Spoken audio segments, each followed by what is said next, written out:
व्यक्तिगत टीका टिप्पणियां भी शुरू हो गई। एक तो ये मसला है, दूसरा उत्तर प्रदेश में इस वक्त की जो पॉलिटिक्स है, विशेष तौर पर शूद्र वाला विषय हो या फिर अपर कास्ट के लिए भी जो स्टेटमेंट्स आए वो हों, थोड़ा सा माहौल में मुझे लगता है थोड़ा परिवर्तन आ रहा है राजनीतिक रूप से। आप भी क्या ऐसा महसूस करते हैं? देखिए, ये बात तो सही है कि अब लोकसभा का चुनाव उत्तर प्रदेश में अगले साल होगा और एक साल पहले से कुछ ऐसे मुद्दे आ रहे हैं सामने जो धर्म से ज़्यादा जुड़े हुए हैं। और अभी ये बात भी आई, सुनील साजन ने कहा कि धर्म एक लंबे समय तक राजनीति करने का बहुत बड़ा जरिया है। बीजेपी के लिए जितना धर्म पे चीज़ें आएंगी उतना ज़्यादा उसका लाभ होगा, ये हर कोई जानता है। और इस देश में हम सब कुछ जानकर भी कई बार अनजान बनते हैं। बीजेपी बहुत समय से पेटेंट कराए हुए है धर्म के मामले का। राम मंदिर के आंदोलन पर वो लड़ती रही देश में और दूसरी पार्टियों को वो खलनायक बताती रही, और आज तो वो पूर्ण बहुमत में है हर तरफ। लेकिन ये बात सच्चाई है कि इस देश में जितने सारे व्यापार हैं उस पर बहुत सारे, आप देख लिए, मीट का कारोबार एक्सपोर्टर का होता है, उसमें बहुत सारे हिंदुओं का पैसा लगा है। हिंदू और मुस्लिम को बांट कर जो बात होती है वो राजनीतिक फायदे तक रहती है। व्यापारिक फायदा यहाँ होता है, वहाँ पर ये बातें खत्म हो जाती हैं। राहुल गांधी के बयान से देखिए, योगी आदित्यनाथ एक राजनीतिक व्यक्ति भी हैं और एक संत परंपरा के व्यक्ति भी हैं, एक पीठ के वो महंत हैं। तो वो सियासत में भी सर्वोच्च शिखर पर हैं और धर्म के आधार पर भी वो बड़ी पीठ पर बैठे हैं। तो स्वाभाविक है कि उनके पास दोहरा एडवांटेज है, लाभ है, और उसकी वजह से बीजेपी बहुमत के साथ दोबारा जीती भी चुनाव।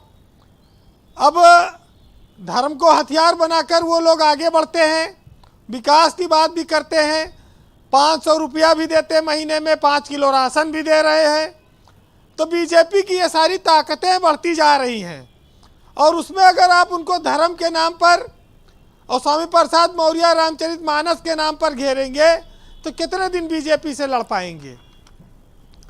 राहुल गांधी ने निसंदेह एक बहुत लंबी यात्रा की इस देश में, 3500 किलोमीटर की, और उन्होंने कहा कि पैदल चलना सियासत का एक बहुत बड़ा हथियार हो सकता है।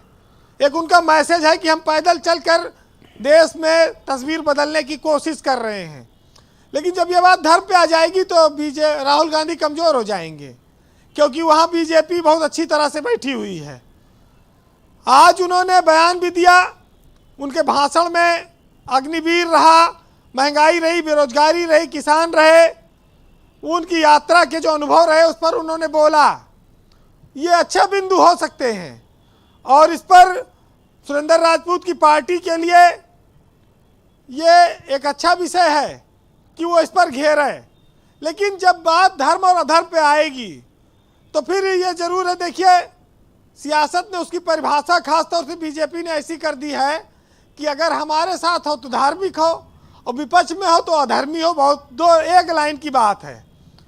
तो कुछ भी करोगे कहेंगे अरे ये सब नास्तिक लोग हैं, ये सब राम का अपमान करने वाले लोग हैं, ये सब राम के खिलाफ बोलते। कहाँ बीजेपी के पास इतना हथियार है, जनता कहती देखो ये एकदम सही मामला है, अब भाई रहना भाजपा वालों के साथ है। तो बीजेपी को तो बड़ा फायदा है।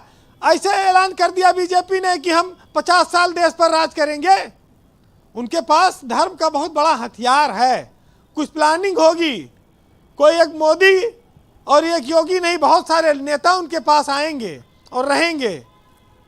तो उनकी असली ताकत तो वही है कि वो धर्म के आधार पर इस देश में राज करने आए हैं, और उसके साथ साथ उनकी योजनाएं। और हिंदू मुस्लिम का कहाँ तक बांट लेंगे। कितने सारे लोग हैं जो आखिरी वक्त में वोट डालने जाते हैं और हिंदू मुस्लिम के नाम पर वोट दे आते हैं, बदल जाते हैं बूथ के अंदर जाकर।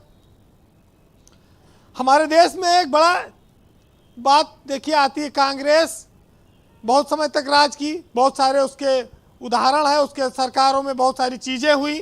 जैन सरस्वती का आज मामला उठा, उसमें पूरे देश ने देखा था।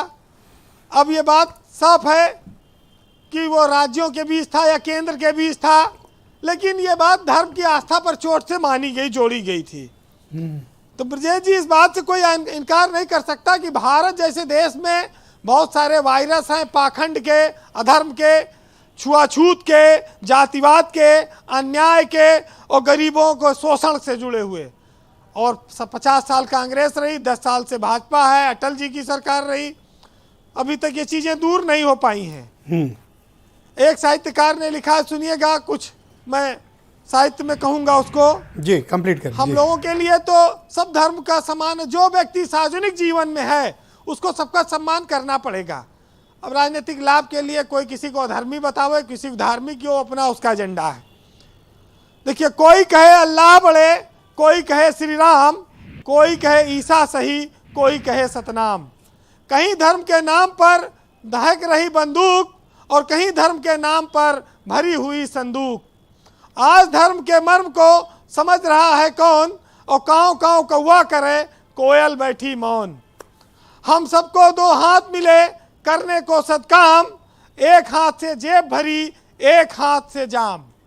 जी वीरेंद्र जी, बहुत बहुत शुक्रिया आपका, बहुत बहुत धन्यवाद ग्राउंड जीरो से अपने इनपुट उपलब्ध कराने और हमारे साथ इस परिचर्चा में जुड़ने के लिए। बहनों